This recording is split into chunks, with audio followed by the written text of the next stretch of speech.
Come on down. You're the next contestant on Price is Right Wrestling, and your grand prize for tonight is to see Dolph Ziggler, He's here to show the world. He's here to show the world to defend the NXT Championship against, LA Knight in a pretty damn good main event that reminds you that professional wrestling still is something that WWE can do right. But to get to that, we're going to make you swim through a whole bunch of goddamn sludge that is what was left of the NXT Women's Division. Remember when the NXT Women's Division actually was featuring great athletes in proper matches and they actually had something good going on?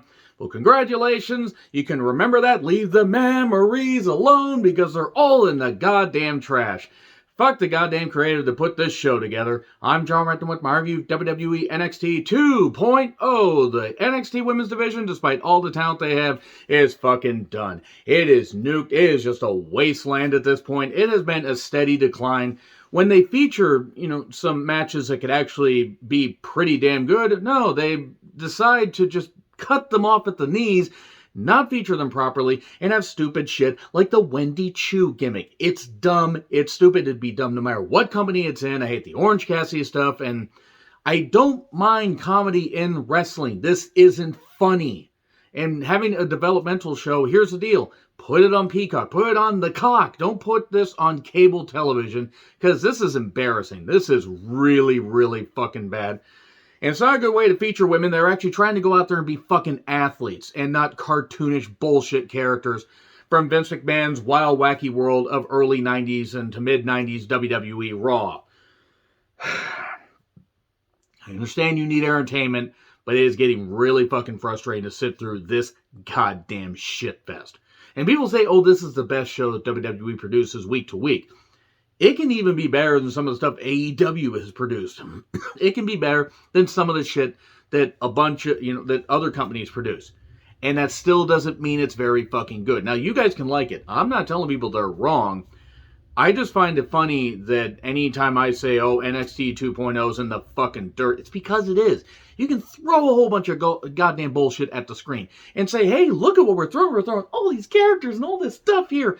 And you know what's sticking there? It's like when the shit hits the fan a little bit from Airplane. That's what's sticking to the goddamn wall is shit that's just sliding down and smelling worse and worse and worse because the TV lights are just making it smell worse. So anyway, in case you hadn't figured out, I'm kind of down on NXT, which is frustrating because there are times where I'm like, oh yeah, this is the kind of shit I like. And then, we're going to turn around and we're going to do this comedy shit where at this point, whoever the creative minds are responsible for this, whoever's making these final calls, deserves a Peter Weller from the beginning of RoboCop treatment. In front of their families, preferably, because I'm sick of these crimes against pro wrestling. This isn't entertainment. You have to actually be entertaining. So anyway, Ms. TV getting the bullshit out of the way early. Oh, that's what I thought. Ms. TV on Tuesday nights. It is like we're trying to wreck shit like we did with Raw. Now, look, Miz is a name. He means something. At least we didn't have Logan fucking Paul, the guy that filmed the dead body in that Japanese force. We didn't have him there. But no, we have Dolphin Rude.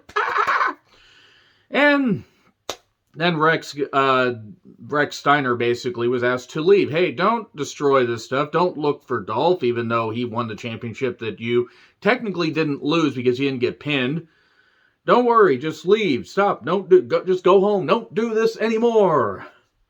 And obviously he was going to show up a little bit later. There's nothing wrong with trying to use old school stuff like, oh, he's obviously going to show up a little bit later. That's fine. And Dolph, great. Great that Dolph's a champion. 5 or 7 fucking years too late. And LA Knight, yeah, he's here and we're going to have that main event.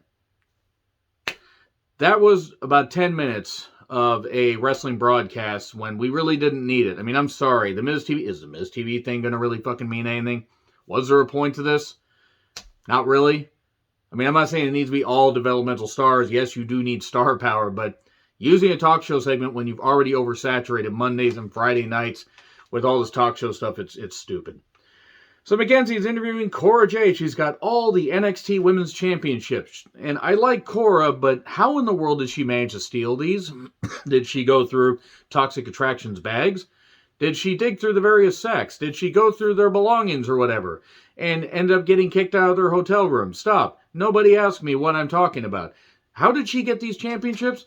Oh, don't worry, we don't need to answer that question because we get to find out that Acme apparently sponsored this goddamn episode. Cameron Grimes wanting to take his push to the moon against Santos Escobar in a North American qualifier match. Elektra Lopez, my fucking goodness. Only slightly distracting. So, Hayes and Tricky Ticky Williams were on commentary because, if there's one thing at WWE, and really, quite frankly, all U.S. wrestling companies have been doing, is having the guest commentator to the point that they're beating it into your skull, and it's nothing except just the same crap. It's people just shouting, let it all outing. These are the things I could do without. Come on, come up with some better ideas, come on. Legoland ends up doing a distraction. The match was fine. It all blended together, unfortunately. It was actually pretty good action. The problem is I haven't really been given much of a reason to care about Cameron Grimes and Escobar. He will do some good stuff, and then he'll lose a big match. And it's like when he was the Cruiserweight champion and nobody really cared because the Cruiserweight title didn't mean nothing. Thank God they got rid of that. Phantom Driver, 1, 2, 3. Cool. All right, Escobar advances. That's not too surprising. Io and Kaylee Ray are doing a pre-tape on how they're going to take care of Toxic Attraction. Could Kaylee Ray read the subtitles that Io Shirai had? So, Toxic Attraction. They interrupt Dakota Kai and Wendy Choo. Anytime this Wendy Choo gimmick is on television, it's embarrassing to professional wrestling. There are people that like it, and that's fine. I hate the Wendy Choo gimmick. I hate the Orange Cassidy gimmick. I don't understand how this is appealing to the masses. I don't get it. And I don't care how great of wrestlers they are. I've written both of them off. I've definitely written a lot of the NXT women's division off because they just want to feature them as Divas division cartoonish bullshit. They don't want to feature them and play to their strengths. They want to have a stupid gimmick. I don't know what Dakota Kai's gimmick is. She just talks to herself. This is bad mid-90s wrestling. Very, very bad, and WWE should feel bad. And the people cheering for them, you're all fucking idiots in Orlando. I'm kidding. You guys can like whatever the fuck you want. But suddenly we have Kushida, and he's looking at his watch, probably counting down the days until he's able to go back to New Japan. And yes, he did the goofy Back to the Future stuff, but at least he wasn't teamed with Ikemen fucking Jiro, which is another gimmick I absolutely hate. I don't hate the guy. Seems like a nice guy. Stupid gimmick, though. Jacket time. Jacket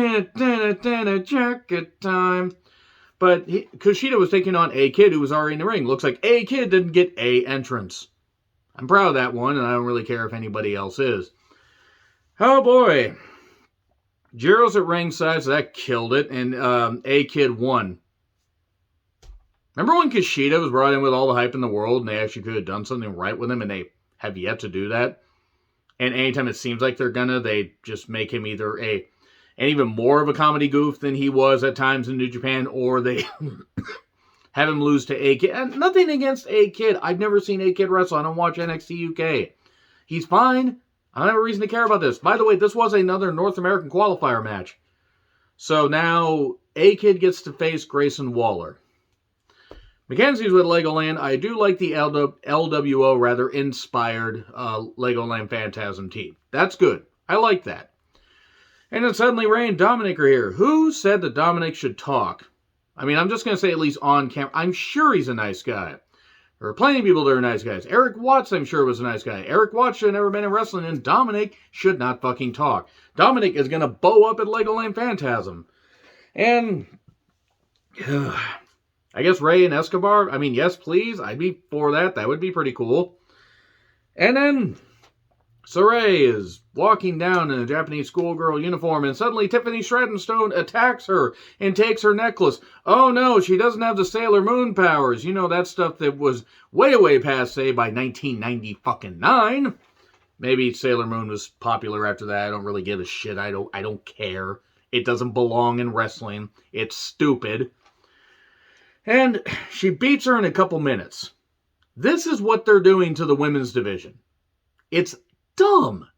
Who thought this was a good idea? They should be slapped repeatedly with a sack of doorknobs, like in that episode of, no, that was an episode of The Simpsons. What'd they hit that guy with in Full Metal Jacket? Was it bars of soap? Yeah, do that to Bruce Pritchard. Why? I don't know. Just do it to Bruce Pritchard. Yeah, so Ray lost. Oh no, but she took her precious necklace. God, this is trash. Walter then calls LA Knight an embarrassment. Walter, you're named after, he's now named Gunther, he's named after a German U-boat captain that was a Nazi. I don't think Walter should be talking about anybody being an embarrassment at this point. JC Jane, my fucking goodness, gets trapped in a cage after trying to get her title back because apparently Cora and her antics were sponsored by the Acme Company. And for once, the Acme traps didn't backfire. Why is this on a wrestling program? I have nothing against Cora Jade getting a push. I like Cora Jade. I like JC Jane. I actually like Toxic Attraction. I think they could do some better stuff here, but no, let's just do this comedy crap. It's not funny. It's not good television. It's not a good way to feature your talents. The women's division's fucking dead. It's just fucking dead. And I feel so bad for saying that. They're going to need to just friggin' jump on this goddamn thing. With a pogo stick, both feet and everything, and just do this. And I don't know, maybe it's going to be like a beach whale, and they're going to just have to like revive it by shocking it and getting back in the water. What am I on about? I don't goddamn know anymore. Ciampa talks about his time in wrestling. I do understand he wanted the blue on his shirt to be more prominently displayed. If you know, you know. Specifically his time in NXT, DIY, all that. Thank you, Ciampa Chance. And it seems like Ciampa doesn't know what he's going to do because Stand Deliver is basically going to be his last NXT show. Before he's called up and put in 5-minute matches and is probably gone within 6 fucking months. If he's not gone by the time SummerSlam's done, I'll be amazed. Tony D'Angelo with a challenge. Hey, how about you face me? Okay, I'll face you. And he hits him right in the ravioli and gives him the kiss of death. Let's be honest, Tony D'Angelo giving somebody the kiss of death is a lot better than Jade Cargill trying to give somebody the kiss of death because Tony D can wrestle. And that's enough WWE versus AEW discourse for the entire year. Andy Hartwell and Persia Pirotta made their entrance with their tag team theme and then proceeded to have a match that could have been good. It could have, except we're involving Dookie Nukie Hudson and Dexter Lumis, and we're making this a love. Why is everybody horny in NXT? Why is everybody horny in NXT for no goddamn reason? I know we've been in a pandemic for the last 2 goddamn years, but what the hell is going on with this? This isn't good television. This isn't a good use of anybody at all. Dookie Nukie just stands around there like an idiot. And eventually, Lumis distracts after Dookie Nukie tries to distract in her most devastating maneuver in all professional wrestling, the surprise roll-up 1, 2, 3. And then everybody hops on everybody. Everybody. The cotton candy vendors hop on the fans. It was very uncomfortable for everybody. Do they have cotton candy vendors at Full Sail University, the CWC? I don't give a shit anymore. Indy and Persia just decide to just hop on their men. Bad television. Really bad television. We're getting a mixed tag of Stand Deliver. Gigi gets trapped in a trash bin trying to retrieve her championship. And women's wrestling dies a little bit more. This is dumb.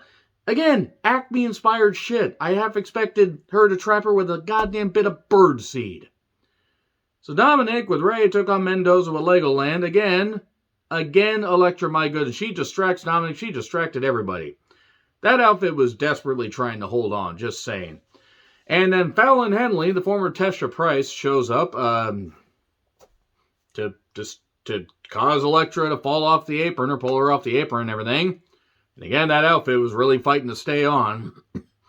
And then Brooks and Jensen, whoever, these 2 goddamn Florida Georgia Line wannabes, they decided to cruise on down to the ring, and that was about it. That's the only Florida Georgia Line song I know. I think it's the only song that they've ever done that meant anything. So I assume that we're going to get some kind of multi-person match at Stand Deliver. That's new. Scott Hall video package. Rest in peace, Scott Hall. Very, very sad. It's just hard to believe that the bad guy who got a new lease on life thanks to DDP passed away suddenly. The fact that he lived 63 is a miracle, and he will be sorely missed. I encourage people to share their favorite Scott Hall matches, moments on social media and everything, and let's keep his memory alive. So then Cora Jade has a can of spray paint that was taped up because apparently they didn't want to pay for the brand of spray paint or to pay the advertising. And then she decides to take Mandy's car. And then there's a camera in Mandy's car. 2 cameras, in fact, because Mandy suddenly stands up, "Where to, Cora?" Oh, she didn't say that. And then beats her up and then sprays all over Cora's back. I've seen this movie before. She's going to face her at Stand Deliver. Then the Creed brothers come out and basically say, "Whoever jumped us, come on out." MSK's music hits. They're in NWO shirts, and I forget which one said it. I think Wes Lee said, "Hey, yo." And we didn't jump you. The crowd's chanting bullshit. Obviously they did, because they beat them in the Dusty Classic. The Creed Brothers did. Here's Imperium on the Crow's Nest thing. And then we're getting a triple threat match of Stand Deliver. My God, how fucking original. Just make every match a triple threat or a fatal four-way match. Just do that every single week. That way, you don't have to worry about trying to make anything matter anymore. And this goes for every company. New Japan overdoes it on the tag team matches and the multi-man matches and everything, even though they're previews. AEW and WWE are in a pissing contest as far as doing this stuff. It's too much. It's not good television. It's lazy. Strong versus Solo and A-Kid versus Grayson Waller in qualifiers next week. LA Knight took on Ziggler. But first, Bivens was was there with the Creeds. The Creeds were wondering if Team BBC or the grizzled hung veterans, soon to be Rectimize as tag team champions, had attacked them. No, they didn't. The match existed. The match actually was pretty good. It's just by this point, I was wanting the entire CWC to be cleared so it could catch fire, so we could have something else happen that isn't a cartoonish amount of bullshit to wrestling. So Rex Slayer shows up, big superplex, and a distraction, and eventually a post or a corner spot, super kick 1, 2, 3. LA Knight versus Ziggler actually was pretty good, but it was not much of a reward given the stuff we had to slog through. Rex shows up, punches out Rude, and wants his title shot. There you go. So yeah, we here at Price is Right Wrestling would like to remind you to control the pet population, have your creative staff, have everybody involved in the show spayed and neutered, as well as your pets being spayed and neutered. Goodbye, everybody.